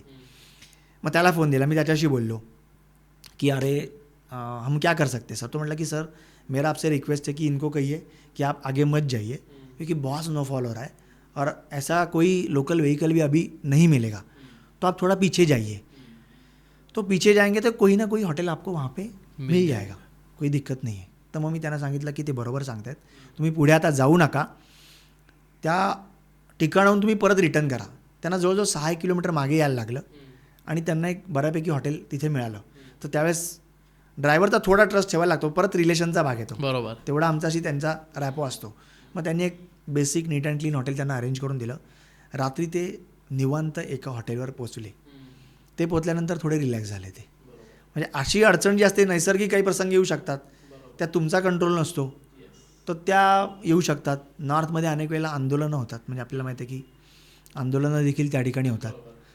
तर मग ती गाडी, तर परत तसंच ट्रेन, अनेक वेळेला ट्रेन ट्रॅकवर आंदोलन होतात, रेल रोको केला जातो. मग ट्रेन इथे जी येणार ती कॅन्सल झालेली असते. मग बाय रोड कसं यायचं, बाय फ्लाईट कसं यायचं. अशा वेळेस जो भांबवून गेलेला जर कोणी व्यक्ती असेल ना, तर त्याला शांत करणं आणि योग्य मार्ग देणं हे त्यावेळेस आमची जबाबदारी असते. ते आम्ही त्यावेळेस करतो. आमच्या गेल्या इतक्या लाईफमध्ये एक अशी डेथ केस पण झालेली आहे. काय अनुभव होता? डेथ केस झाली. म्हणजे ते अमरनाथला गेले होते आणि सिनियर होते तसे, आणि सिनियर असल्यामुळे तशी भाषा हिंदी इतकी त्यांची फार फ्लुएंट नव्हती भाषा. आणि काश्मीरीमध्ये तर भाषा अतिशय म्हणजे अजून वेगळी असते, म्हणजे पहाडी भाषा वेगळी असते. अनफॉर्च्युनेटली ते काका त्या ठिकाणी गेले, म्हणजे टूरवर गेलेले असताना. मला एकदम म्हणजे ते अशा ठिकाणी होतं की त्यांचं नेटवर्क नव्हतं, परंतु मग पोलीस आणि या नेटवर्कमधनं कुठून केलं आहे काय वगैरे ते आम्हाला त्याचा फोन आला. आणि आम्हाला फोन आल्यानंतर परत हेच की आमचे त्या ठिकाणी माणसाला मी सांगितलं की काय काय केलं पाहिजे. त्याला म्हटलं की तुला पोलीस स्टेशनला वगैरे जायला लागलं तर तू अजिबात चिंता करू नको, मी त्याची जबाबदारी घेतो, काय त्यांच्याशी बोलायचं आहे हे मी बघीन त्यांच्याशी. मग तिथे त्यांना म्हणजे आमच्या स्थानिक ट्रान्सपोर्टरला पण त्यावेळेस कधी हे नियमित येणारे प्रसंग नाही आहेत ना, कधीतरी येणारे प्रसंग आहेत. आणि मग त्याला सांगितलं की कुठल्या मार्गाने जा, कारण का एखादी डेड बॉडीसुद्धा जेव्हा विमानाने घेऊन यायची असते तेव्हा त्याला काही स्पेसिफिकेशन असतात. म्हणजे मला वाटलं म्हणून मी अशाच विमानाने घेऊन नेऊ शकत, सगळ्या एअरलाईन ते प्रेफर पण करत नाहीत, त्याचे काही नियम आहेत. त्याला एम्बाल्मिंग म्हणतात, त्या प्रोसेसमधनं देखील ते हॉस्पिटलमधनं करतात आणि तशा पद्धतीने ती बॉडी तुमचे ते घेऊन येतात. मग ती प्रोसेस पूर्ण समजवून घेणं, ती प्रोसेस कशी करायची ते त्यांना सांगणं, आणि मग ज्या काही फॉर्मॅलिटीज होत्या त्या केल्या. इथे पण असंच केलं, आत्ता मी जे प्रसंग सांगितलं असं त्या काकूंना बोलता येतच नव्हतं डॉक्टरांशी किंवा पोलीस. मग त्यांना सांगितलं की तुम्ही त्यांच्याकडे फोन द्या. मग मी त्यांच्याशी कम्युनिकेट केलं. तर ह्या प्रसंग असे येतात. म्हणजे हा डेथ प्रसंग तर आमच्या आयुष्यामध्ये एकदा आला आहे, परंतु त्याला देखील फेस करणं आवश्यक असतं. कम्युनिकेशन करून तो प्रश्न. मग अशा काही वेदर कंडिशन्सला जाताना पर्यटकांनी पण काही बेसिक काळजी घ्यायला पाहिजे, म्हणजे बॉडी चेकअप असेल, हेल्थ चेकअप असेल, किंवा काश्मीरमध्ये जाताना स्पेशली जर तुम्हाला थंडी सहन होत नसेल तर ती पण एक स्पेशल काळजी घ्यायलाच पाहिजे त्यांनी. काळजी घ्यायला पाहिजे, परंतु काळजी म्हणजे अशी नाही. आता सुरुवातीला काय होतं, म्हणजे एक मी उदाहरण देईन की अनेक वेळेला अशी चर्चा होते की लेहला मी जाणार आहे टूरला फिरायला, असं जेव्हा कोणी सांगतं ना, तेव्हा त्याच्या संपर्कात असलेले लोकांना त्याला पहिले सांगतात की तिकडनं श्वासाचा त्रास होतो, अच्छा, तिकडे वरती गेलं ना की ऑक्सिजन लेवल कमी होते. म्हणजे त्याला ना सुरुवातच तो पहिले त्याची निगेटिव्ह करून टाकतो. म्हणजे तो टूरला जाण्याच्या आधीच ना त्याच्या मनात प्रसंग येतो की मी पँगॉंग लेकला जाणार आहे, मी आजारीच पडणार आहे, त्याच्या पहिलेच डोक्यात येतं. तर असं काही स्पेशल काळजी अशी नसते. मी स्पेशल काळजी अशी सांगेन की पहिले पॉझिटिव्ह राहा आणि प्रिज्युडाईज माइंडनी गेलं नाही पाहिजे. म्हणजे स्पेशल काळजी मी वस्तूची नाही सांगणार, बॉडी चेकअप वगैरे तर अगदी कैलास मानसरोवरला वगैरे करायला लागतं. बाकी अशा कुठल्याही ठिकाणी ना अशी बॉडीची म्हणजे चेकअप करणं, कपड्याची घ्यायला लागते, तर ते मी सांगेन काय काय घ्यायला लागते. पण सगळ्यात मुख्य म्हणजे ना मेंटॅलिटी प्रिज्युडाईज माइंडनी गेलं नाही पाहिजे. म्हणजे असं सांगतात ना की तिकडची लोकांना फसवीच असतात, ते तुम्हाला ना फसवतातच. ते ना तुम्हाला जेवण काय बरोबर नसतं, ते टेस्ट नसते त्याला. हे असे जर सगळे प्रसंग ऐकले तर मग तिथे जातानाच आपल्या पहिले डोक्यात येतं की अरे तिथे गेल्यावर ना आपल्याला टूरवर प्रॉब्लेमच येणार आहे. सो मग अशा कुठल्याही काळजी म्हणजे न करता थोडंसं फ्री माइंडनी गेलं पाहिजे. येऊ शकतात ना त्याच्यात कधी कधी मजा पण असते ना. बरोबर, एखाद्या प्रसंगामध्ये अडचण आली, त्या प्रसंगातनं बाहेर पडलं तर मजा असते. त्याच्यामुळे काळजी मी सांगेन की प्रिज्युडाईज माइंडनी न देता फ्रेश माइंडनी गेलं पाहिजे. बाकी त्यानुसार जे काही आवश्यकता असते, कपडे वगैरे, वेदर, ही तुम्ही त्यात काळजी घ्यायची असते. पण बॉडी चेकअप वगैरे अगदी खूपच एक्स्ट्राऑर्डिनरी जेव्हा टूर असते तेव्हा ही घ्यायला लागते. अदरवाईज अशी वेगळी ॲज सच मेडिकली काळजी घेण्याची आवश्यकता नसते. परंतु एवढं नक्की आहे की जर तुम्ही जाणार असाल, म्हणजे आता फॉर एक्झाम्पल नथुला पासला जायचं आहे, तर मला दमा असेल तर ते क्लिअर केलं पाहिजे, सांगितलं पाहिजे. म्हणजे काळजी काय घ्यायची आहे, तर असं म्हणतात ना डॉक्टरांशी आणि वकिलांशी खोटं नसतं बोलायचं, तशी टूर बुक करताना असं खोटं नाही बोलायचं. जे काय ते खरं सांगायचं की मला दम्याचा त्रास आहे. आता आजच मी येताना मला एक प्रसंग आला फोन की मला त्यांनी सांगितलं की आम्हाला रण ऑफ कच्छला जायचं आहे, त्यांच्या म्हणजे आईला चालता येत नाही आहे, त्यांना सगळ्या ठिकाणी व्हीलचेअरला जायचं आहे, व्हीलचेअरनी जाऊ शकतात का, ते त्यांनी मला सांगितल्यामुळे मग त्यांना जे काही आवश्यक इनपुट मी त्यांना होतं की कुठे तुम्ही जाऊ शकता, कुठे तुम्ही जाऊ शकत नाही, तर एक खरं सांगितल्यामुळे मला कळलं. जर खरंच सांगितलं ना, तिथे टूरवर आल्यावर जर डायरेक्ट कळलं की यांना सगळ्या ठिकाणी व्हीलचेअरवर जायचं आहे, सगळ्यांची धावपळ, तर सगळ्यांची धावपळ होईल आणि त्यांना आनंद त्याच्यामध्ये मिळणार नाही. तर ही काळजी घेतली पाहिजे, प्रिज्युडाईज माइंडनी गेलं नाही पाहिजे आणि जे काय आहे ते सत्य सांगितलं पाहिजे. ओके, अजून असं काही आहे का की म्हणजे लोक ना सांगतात की आता आम्ही या ठिकाणी फिरायला चाललो, मग मागच्या वर्षी आपले कोण गेले होते बुवा, मग त्यांना सगळं विचारतात कसं आहे काय तिकडे, आणि ना आपली टूर त्यांच्याशी कम्पेअर करतात. एक्झॅक्टली असं होतं ना की काही वर्षापूर्वी ना आमच्याकडनं एक म्हणजे माझे परिचयातले ते पहलगामला गेले होते. त्यांच्यानं 3 दिवस ते पहलगामला थांबले होते आणि दुर्दैवाने त्यावेळेस वेदर खराब होतं. 3ही दिवस पाऊस भरपूर होता, काय झालेलं होतं. आता वेदर काय तर आपल्या कंट्रोलमध्ये नाही, वातावरणाच कुठेही कसंही बदलू शकतं आणि काश्मीरला तर काही हिल स्टेशनला कधीही बदलू शकतं. तर असं झाल्यानंतर त्यांच्या ना डोक्यात एक फिट झालं होतं की अरे पहलगामला वेदर खराबच असतं. त्यामुळे त्यांच्या परिचयातल्या ज्या कोणी त्यांना कळेल की आता हे पहलगामला जाणार आहेत तर त्यांना ते सांगून टाकायचे की पहलगामला वेदर खराब असतं, पहलगामला वेदर खराब असतं. तर अशी मागची टूर ते तू म्हटलास तसं कम्पेअर करत बसतात की असं काही कम्पेअर करायची गरज नाही. ड्रायव्हर त्यांचा समजा खराब होता म्हणून तोच ड्रायव्हर आपला खराबच येईल असं नसतं. मग तुम्हाला खराबच येणार. तुम्ही पहिलेच ठरवलं, मग त्याच्याकडे बघतानाच तुम्ही म्हणा ड्रायव्हर माझ्याकडे बघतोय का, मग तो आरशातनं माझ्याकडे बघतोय का, मग तो जेवायला मला अयोग्य ठिकाणी थांबतोय का, असे प्रश्न मनामध्ये उभे राहतात. सो मागच्या व्यक्तीचे जे काही अनुभव असतात, मी त्याला अनुभव म्हणून म्हणेन. चांगले वाईट हा वेगळा भाग झाला, मी त्याला अनुभव म्हणून म्हणेन. एखादा समजा ड्रायव्हर आपल्याशी फार बोलत नसेल, कधी कधी काय ना अडचण असते, आपल्याला काय अपेक्षा असते की ड्रायव्हरने आमच्याशी कम्युनिकेट केलं पाहिजे. तर त्याचा ना ड्रायव्हर एकदम अबोल असतो, त्या ड्रायव्हरची सवय नसते, तो अबोल असतो. तर तो पुढच्याला काय सांगतो, ड्रायव्हर तिकडचे ना काहीच बोलत नाही. असं नाही, तो त्याला मिळालेला असा ड्रायव्हर होता. जास्ती बोलला तरी आपल्याला वाटतं की अरे ड्रायव्हर हा फार बोलतोय, आमच्यामध्ये पर्सनली इंटरफिअर करतोय. सो तो त्यावेळेस त्याला आलेला अनुभव आहे. मागची कुठलीही कम्पेअर न करता तुम्ही ती टूर चांगली होणार आहे अशा जर विचाराने आपण गेलो तर टूर अतिशय तुमची चांगली होऊ शकते, अतिशय चांगली होऊ शकते. क्या बात आहे. भारतात असे कुठले डेस्टिनेशन्स आहेत तुम्ही सगळंच फिरले असाल, जिकडे तुमचे लोक जातात त्याच्या आधी तुम्ही ते जाऊन आलेले असतात? सांगा ना तुमचे आवडते काही, किंवा लोकांनी इथे जायलाच पाहिजे. जर फॅमिली जर जाताय तर तुम्ही हे मिस करूच नका, आणि जर इंडिव्हिज्युअल किंवा मित्रमित्रांचा ग्रुप जाताय तर हे डेस्टिनेशन्स तुम्ही मस्ट गो आहेत इन इंडिया. मस्ट गो सांगेन, पण माझे मी पहिलाच सांगेन. हा, म्हणजे तुमची माझं सांगा. Love Okay, at yes. First sight Yes. Manali आहे. Okay, माझं love at first sight Manali आहे. त्याचं कारण असं होतं की म्हणजे माझं प्रोफेशनल करिअर हे मनालीपासून सुरुवात झालं आहे. त्यामुळे मनालीत एक चांगलं गेलं पाहिजे. आणि आता मी मगाशी पण जसं म्हटलं, नॉर्थ ईस्ट हे अतिशय सुंदर आहे. म्हणजे शिलाँग असेल, तिकडचं तवांग असेल, तवांगमध्ये 2-2, 3-3 दिवस राहतात. निसर्ग तिकडे ना, म्हणजे डोळ्याचं पारणं फेडून जाताना तसं बघणारा निसर्ग आहे. तर तिथे नक्की गेलं पाहिजे. त्याच्यानंतर जर कोणाला हिस्ट्रीमध्ये आवड असेल तर बुंदेलखंडला गेलं पाहिजे. बुंदेलखंडमधली ओरच्यामधली हिस्ट्री असेल, खजुराहो असेल, त्याच्याजवळ असलेलं जबलपूर असेल, फार सुंदर हिस्ट्री त्याला आहे. तर ती ठिकाणं म्हणजे गेली पाहिजे असं मला वाटतं. त्यानंतर ज्याला अजून म्हणजे स्पेसिफिकली ना NRI जे गेस्ट असतात किंवा बाहेरनं येणारे NRI म्हणा किंवा फॉरेनर्स म्हणा, त्यांना ना दक्षिणेतली काही मंदिरं देखील आवडतात. म्हणजे चिदंबरम नावाचं एक गाव आहे. हो, ते जे गाव आहे ना, तिथे जे मंदिरं आहेत किंवा तुम्ही वेल्लोरला गेलात, ते जे मंदिराची रचना आहे ना, तर ती फार म्हणजे उत्तम आहे, ती बघण्यासारखी आहे. तर तिथे नक्की गेलं पाहिजे. त्यानंतर आश्चर्य म्हणजे रण ऑफ कच्छ, मिठाचं वाळवंट. आपण कधी असं म्हणजे इमॅजिन पण करू शकत नाही की आपण मिठाच्या वाळवंटावरनं चालतोय, अच्छा. असं आपण इमॅजिन पण करू शकत नाही. तर ते तिथे बघायला मिळतं. तर तिथे नक्की गेलं पाहिजे असं तिथे एक मला उत्सव पण होतो ना आजकाल. वाटतं. रणोत्सव उत्सव असतो. गेले एकदा, आजकाल नाही 20-1 वर्ष झाली त्याला. अच्छा, एवढ्यात तो खूप आता तो एक्सप्लोर जास्ती झाला, जास्ती एक्सप्लोर जास्ती झालाय. हां. आणि त्यामुळे तिथे डोलाविरा नावाची जागा आहे. बरं. म्हणजे जे हडप्पा संस्कृती जसं होतं तसं तिथे पण एक डोलाविरा हम्म. ची जागा आहे, जिकडे हे आपल्याला बघायला मिळू शकतं. तर ते रण ऑफ कच्छ नक्की बघितलं पाहिजे. रणमध्ये तर आपण 1-1.5 दिवस असतो. सॉरी, 1-1.5 दिवस नाही, माफ करा, 1 तास तिथे असतो आपण. 1-1.5 तास असतो.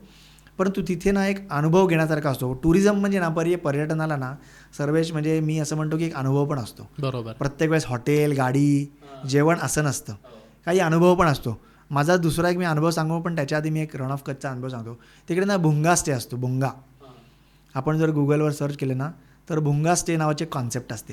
तिकडे ना शंकू आकाराची मातीची घरं असतात.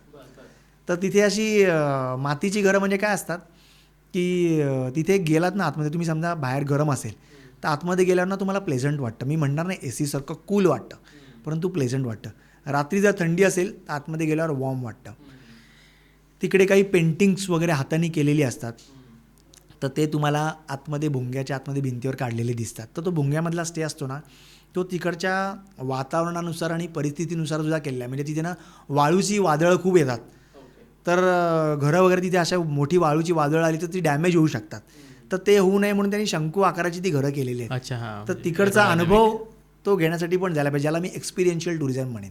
अनुभव घेण्यासाठी तिथे गेलं पाहिजे. तिथे आम्ही जे फूड देतो ना, ते असं लॅविश फूड नसतं. टिपिकल त्या घरगुती माणसांनी केलेल्या, म्हणजे चुलीवरच्या भाकऱ्या वगैरे, तिकडचं काठियावाडी जेवण. म्हणजे बिजोरा आचार तुम्ही ऐकलं आहे का? बिजोरा नावाचं फळ तुम्ही ऐकलेलं नाही. बिजोरा नावाचं लोणचं तिकडे मिळतं. तर हे स्थानिक जेवण तुम्हाला त्या भुंग्यामध्ये मिळतं, जे अनुभव म्हणून आपल्याला मिळतं. आपल्या इकडे कसं आहे की महाराष्ट्रामध्ये लिंबाचं, आंब्याचं हे पॉप्युलर लोणचं आहे, तसं रण ऑफ कच्छमध्ये बिजोरा आचार मिळतं. तर हे जे टेस्ट आहे ना, हा जो अनुभव आहे ना, तो अनुभव घेण्याचे पण तिथे गेलं पाहिजे. तर हे मला वाटतं की रण ऑफ कच्छमध्ये हे अनुभवण्यासाठी सुद्धा आपण गेलं पाहिजे. आणि एक वेगळा अनुभव तुम्ही तुमच्याकडे एक लिहून ठेवू शकता. अच्छा, ग्रुप टूर पण नेताना सर, म्हणजे Yes. पर्सेंटेज काय, किती ग्रुप टूर असतात किंवा इंडिव्हिज्युअल पण तुमच्या थ्रू जाऊ शकतात, कसं? दोन्ही पद्धतीने असतं. ग्रुप टूर म्हणजे आमच्या डिक्लेअर टूर असतात, ज्याच्यामध्ये ओडिसाची टूर असते, चारधामची टूर असते, किंवा रण ऑफ कच्छची जसं मी म्हटलं तशी असते, किंवा व्हिएतनामची असते, श्रीलंकेची असते, अशी पण टूर असते. आणि ह्या सगळ्या ठिकाणी आम्ही इंडिव्हिज्युअल पण अरेंज करून देतोच. इंडिव्हिज्युअली देतो म्हणजे काय की आम्हाला आमच्या वेळेनुसार कस्टमाइज जाऊ शकतात. की मला आज सकाळी 8ला उठायचं नाही आहे, मी मुंबईत, पुण्यात किंवा मोठ्या शहरांमध्ये मी 8लाच उठतो, बँगलोरला पण मी 8लाच उठतो, मला सगळ्या ऑफिसला पळायचं असतं, 8ला निघतो मी घरातनं. तर तसंच मला जर टूरवर करायचं असेल तर मला ते अच्छा, ओके, नको आहे, मला ते नको, मला रिलॅक्स पाहिजे. तर त्याच्यामध्ये मी कस्टमाइज प्रेफर करतो. आणि ग्रुपमध्ये असं असतं की उलटं असतं, अरे आम्ही घरात पण 3च लोक असतो, तर तिथे आम्ही तिघांची तोंड काय बघायची, त्यापेक्षा मी ग्रुपमध्ये जाईन. मी आत्ता ना मागच्या वर्षी आमची वुमन स्पेशल टूर झाली, तर त्यांनी ना त्या रण ऑफ कच्छ मी किती एन्जॉय केलं याच्यापेक्षा ना मला 6 नवीन मैत्रिणी मिळाल्या. क्या बात आहे. ह्याचा त्यांनी अनुभव सांगितला की ठीक आहे साईट सीन वगैरे बघितलं हे तर सगळं झालंच, परंतु मला ना 6 मैत्रिणी मिळाल्या. तर हे ग्रुप टूरवरचा जो अनुभव आहे ना तो घेण्यासाठी ग्रुप टूरवर जातात. प्रत्येकाचं प्रमाण वेगवेगळं असतं, दरवर्षीच्या काही कॅल्क्युलेशन्स वेगवेगळे असतात, त्याप्रमाणे ग्रुप टूर्स आणि इंडिव्हिज्युअल टूर्स या होत असतात. अच्छा, थोडंसं भारताबाहेरबद्दल पण बोलूया सर. लोकांना तुम्ही तुमचे बाहेरचे कुठले डेस्टिनेशन्स आवडतात, लोकांना कुठे तुम्ही सजेस्ट कराल, काय काय बघण्यासारखं आहे, की तुम्हाला जग फिरायचं असेल तर सुरुवात तरी इथून करा तुम्ही बा. सगळ्यात पहिले ना मी सांगेन थायलंडपासून सुरुवात केली पाहिजे. मी त्याच्या आधी एक स्पष्ट करू इच्छितो की थायलंड म्हणजे ना एक मिसकॉन्सेप्ट आहे डोक्यांमध्ये. ओके. की थायलंडला जायचं म्हणजे ना हे एक अडल्ट डेस्टिनेशन आहे, म्हणजे फक्त मित्र जातात, तिथे नाईट लाईफ असतं. तर असं काही नाही आहे. नाईट लाईफ सोडून सुद्धा थायलंड भरपूर काही बघण्यासारखं आहे. अच्छा. जिकडे फॅमिली डेस्टिनेशन हे असतं, म्हणजे मी तर सांगताना Thailand is a family destination असंच सांगतो. ओके. त्याचं कारण असं आहे की तुम्ही कोरल आयलंड बघितलंय का? कोरल आयलंड अतिशय सुंदर आहे. नॉंगनूच विलेज तुम्ही बघितलंय का? तर अतिशय सुंदर आहे. एलिफंट शोज असतात, म्हणजे हत्तीने त्याच्या सोंडेने टी शर्टवर असे काही चित्र रंगवलेले असतात, तुमच्या समोर लाईव्ह दिसतात. तेच टी शर्ट तुम्ही विकत पण घेऊ शकतात. तर हे तुम्ही तिथे बघू शकतात. त्याच्यानंतर कॅक्टस गार्डन तिथे आहे, हे तुम्ही तिथे बघू शकतात. डिनर क्रूज आहे, काही जणांना ना क्रूजचा एक्सपिरियन्स घ्यायचा असतो. क्रूजवरचा कदाचित काही क्रूज ह्या खूप महाग असतात, परंतु तरी क्रूजचा अनुभव घ्यायचा आहे. पण तो क्रूजचा अनुभव घ्यायचा असेल तर ते बँकॉकमध्ये तुम्ही घेऊ शकतात. त्याच्यानंतर फुकेतमध्ये ना एक फॅन्टासिया शो असतो. आपण जो जुना पिक्चर होता ना जेम्स बॉन्ड, तर जेम्स बॉन्ड आयलंड तिकडे आहे. तर त्या जेम्स बॉन्ड आयलंडमध्ये तुम्ही बोटीने जातात. त्या अनुभव जर तुम्हाला घ्यायचा असेल तर मी तुम्हाला पहिल्यांदा थायलंड सजेस्ट करीन. आणि पहिल्यांदा थायलंडच का? तुम्ही म्हणाला असे भरपूर देश आहेत ना राजा, तुम्ही थायलंडच का पहिले सांगताय? तर त्याचं असं कारण आहे की थायलंड हे जे डेस्टिनेशन आहे ना, तिकडची लोकं सुद्धा आता आपल्याला भारतीय पर्यटकांना एकदम हॅबिच्युअल झालेली आहेत. ओके. आणि जेव्हा पहिल्यांदा आपण इंटरनॅशनलला जातो ना, तर एकदम अननोन ठिकाणी गेलो ना, तर आपणच कन्फ्यूज होऊन जातो की अरे त्या माणसांची मी मॅच होईन का? मला भारतीय माणसाला ना सगळ्यात पहिले काय असतं माहिती आहे? काय असतं सगळ्यात पहिले? जेवण. आपलं जेवण मिळालं पाहिजे. तर ते जेवणसुद्धा अतिशय सहजतेने तिथे उपलब्ध असतं. त्यामुळे हे थायलंड प्रेफर केलं पाहिजे. एकदा तुम्हाला इंटरनॅशनलचा अनुभव आला, योगायोगाने कसं आहे की ते पण स्वतः टुरिझमला खूप चांगलं प्रमोट करत आहेत, त्याच्यामुळे त्यांनी विजाची प्रोसेस पण अतिशय इझी ठेवली आहे. म्हणजे आता तर टिल द फर्दर नोटीस, म्हणजे अजून माहीत नाही, विजा फ्री आहे. जायचं, स्टॅम्प मारायचा and you can go further for your hotel, sight seen, anything. खूप लोकांना हे माहिती नाही, हे थोडं सांगा ना की विजा ऑन अरायवल काय असतं, की आधीच विजा, म्हणजे ज्यांना जायचं फिरायला त्यांना मे बी हे स्पेसिफिक कामाला येईल. विजा तिकडे फ्री आहे.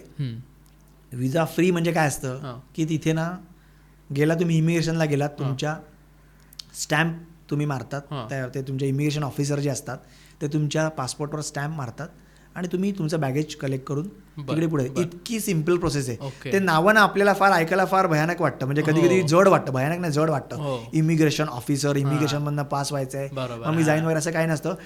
आणि सिम्पल पण मी अशासाठी सांगेन थायलंड की इतकं स्मूथली, एकतर इंटरनॅशनलला हे खूप चांगलं गायडेड असतं, भारतातही अनेक एअरपोर्टला कुठून बाहेर पडायचं वगैरे गायडेड केलेलं असतं, परंतु तिथे देखील एक मे आय हेल्प यू नावाचे काउंटर्स आहेत. म्हणजे तुम्हाला सांगेन की बँकॉकमध्ये ना तुम्ही अरायवल झाल्यानंतर एक छोट्या मेट्रोनी तुम्ही इमिग्रेशनला येतात.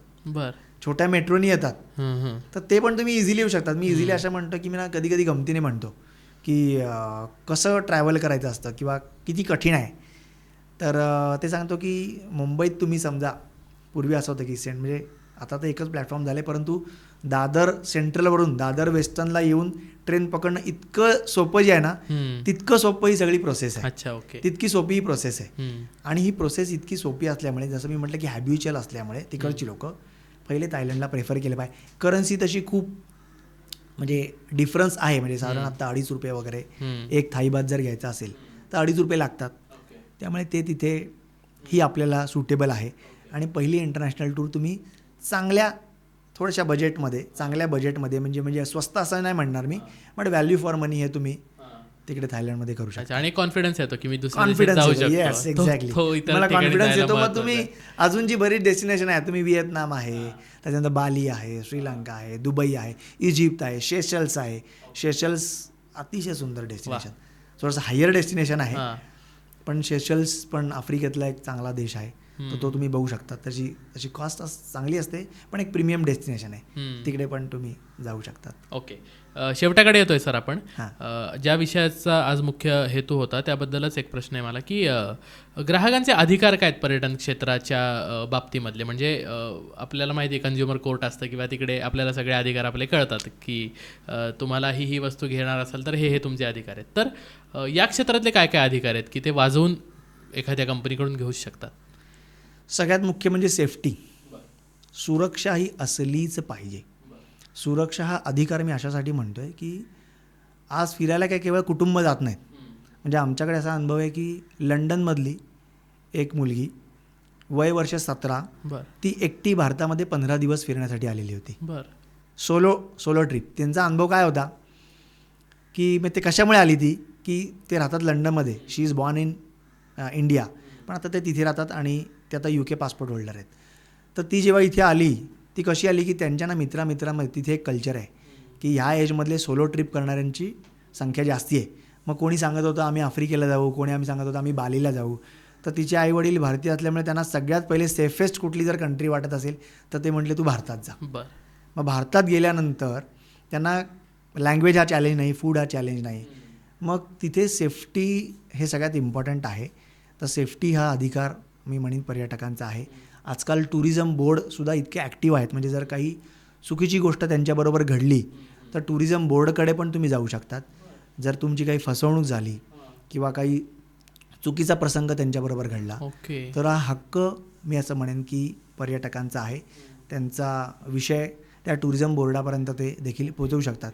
काही ठिकाणी टुरिझम पोलीस पण आहेत. गोव्यामध्ये पण टुरिझम पोलीस आहेत. टुरिझमसाठी वेगळे पोलीस असतात, म्हणजे पर्यटकांना काही त्रास होऊ नये म्हणून ते त्या ठिकाणी असतात. तो सुरक्षा हा सगळ्यात मुख्य विषय आहे.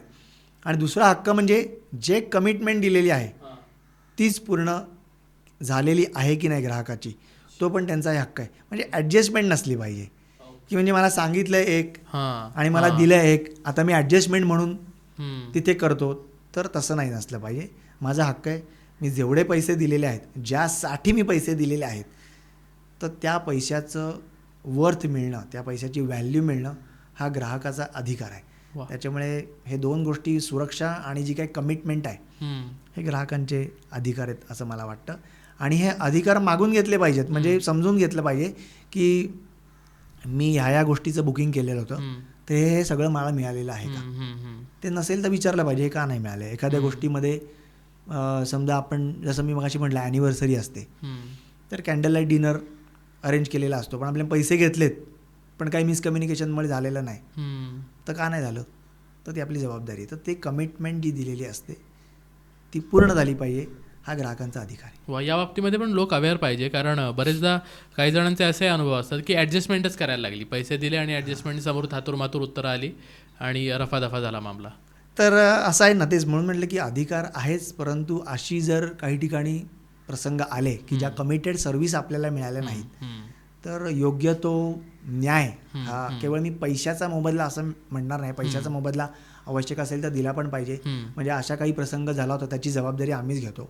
की एकदा असं झालं होतं की जे वैष्णोदेवीचं हेलिकॉप्टरचं तिकीट होतं किंवा तर त्या ठिकाणी काही कारणामुळे स्थानिक आमचं जे काही कम्युनिकेशन होतं, त्या हेलिकॉप्टरचं तिकीट त्यांना फ्लाईंग काही कारणामुळे झालं नाही.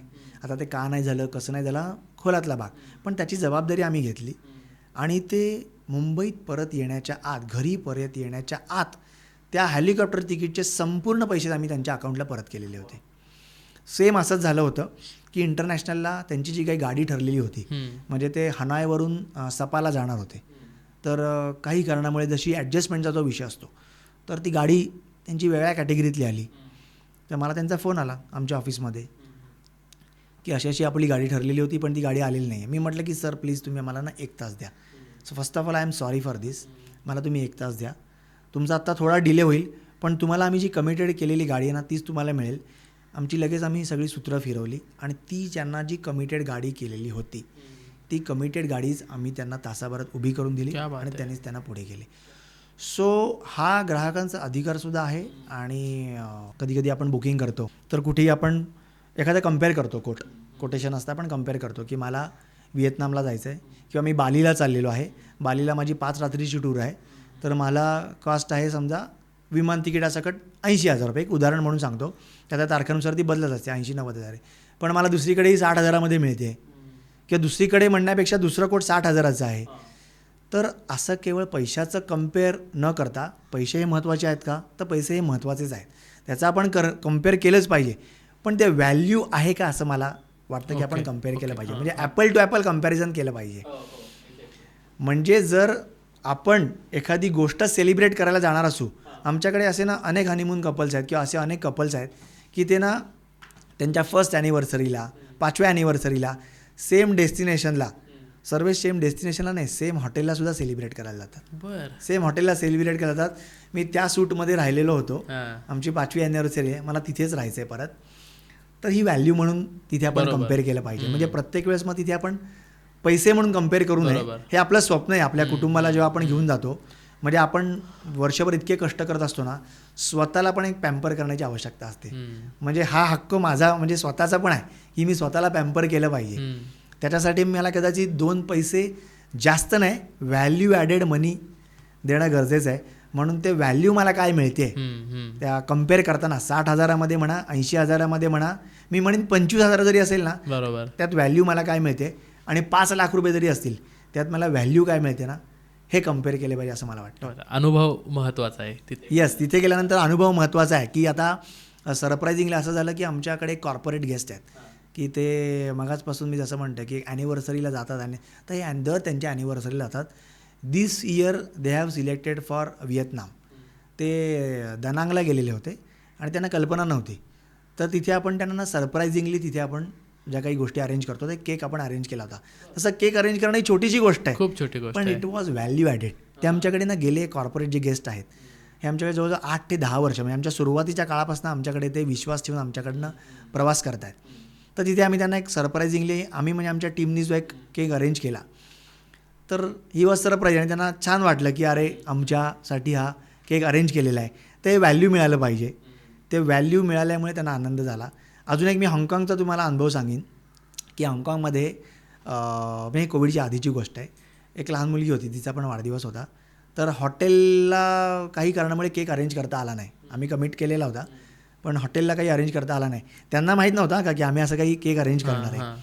पण हॉटेल म्हटलं की काही कारणामुळे आमचं होत नाही, काहीतरी कारण होतं, शेफ आला नाही किंवा काय, तो जाणारा माणूस नव्हता. मी हाँगकाँगमध्ये आमच्या माणसाला फोन केला, त्या ड्रायव्हरला सांगितलं मला तिथे ना जवळजवळ काहीतरी $22 जास्ती पडले. म्हटलं जाऊ देत, $22 जास्ती जाऊ देत, मला ह्याच्यात कदाचित मी 2 पैसे कमवणार नाही. पण मी ड्रायव्हरला सांगितलं तू केक कुठून असेल तिकडून तू घेऊन ये.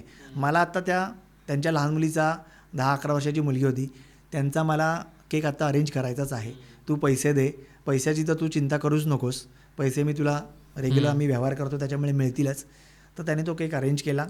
परत त्या ड्रायव्हरला आतमध्ये सोडत नव्हते. मी त्यांना म्हटलं की सर तुम्ही प्लीज 2 मिनटं बाहेर याल का, एक तुम्हाला काही गोष्ट मला द्यायची आहे.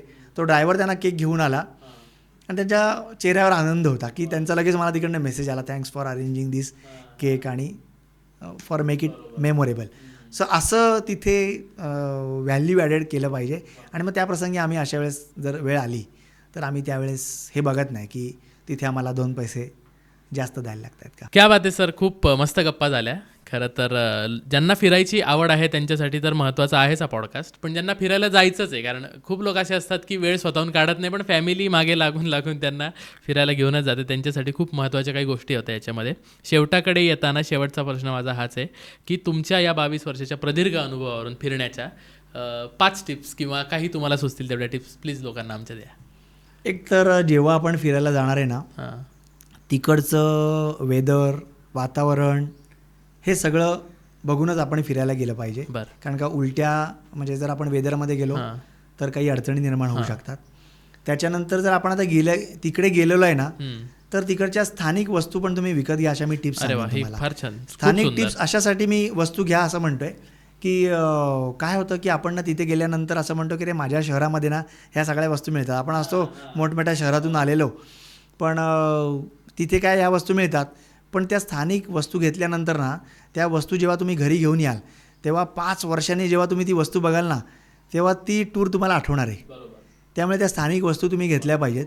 दुसरं एक सोशल रिस्पॉन्सिबिलिटी म्हणून पण घेतलं पाहिजे. म्हणजे भारताच्या सीमेवरच्या गावावर असलेल्या एखाद्या आर्टिस्टकडून आपण जर ती एखादी वस्तू घेतली तर त्याला तो जो आनंद आहे ना, त्याला जे आपल्याकडनं नकळतपणे होणारं जे सहकार्य आहे ना, ते त्याला आपल्याशी जोडून राहण्यासाठी सुद्धा त्याच्या मानसिकतेमध्ये बदल करत असतो, त्याचा फायदा होत असतो. त्यामुळे स्थानिक ठिकाणी गेल्यानंतर स्थानिक काही वस्तू नक्की विकत घ्या असं मी आपल्याला सांगेन. त्याच्यानंतर आपली जी काही मेडिसिन्स वगैरे असतात तर ती आपली बरोबर कॅरी करा. मी मेडिसिन्स बरोबर कॅरी करा असं का सांगतो आहे की अनेकांची काही ना स्पेसिफिक मेडिसिन असतात. औषधं आता सगळीकडे मिळतात, ठीक आहे की आजकाल चेन ऑफ मेडिकल्स पण आली आहेत, तिथे मिळतात. परंतु काही मेडिकल्समध्ये आपल्या जवळच्या मेडिकलमध्येच ती मेडिसिन्स मिळतात. बरोबर. ती मेडिसिन्स कदाचित तिथे मिळणार नाहीत. त्याच्यामुळे ती मेडिसिन्स बरोबर कॅरी करणं हे आवश्यक असतं. त्याच्यानंतर तुम्ही कपडे वगैरे कुठले घेणार आहेत हे स्पेसिफिकली ना जेव्हा आपण सफारीला वगैरे जातो ना तर तेव्हा पण त्याची काळजी घेतली पाहिजे. म्हणजे आपण टूरच्या मूडमध्ये असतो त्याच्यामुळे आपण असे वेगळ्या रंगाचे कपडे किंवा असे काहीतरी घालून जातो.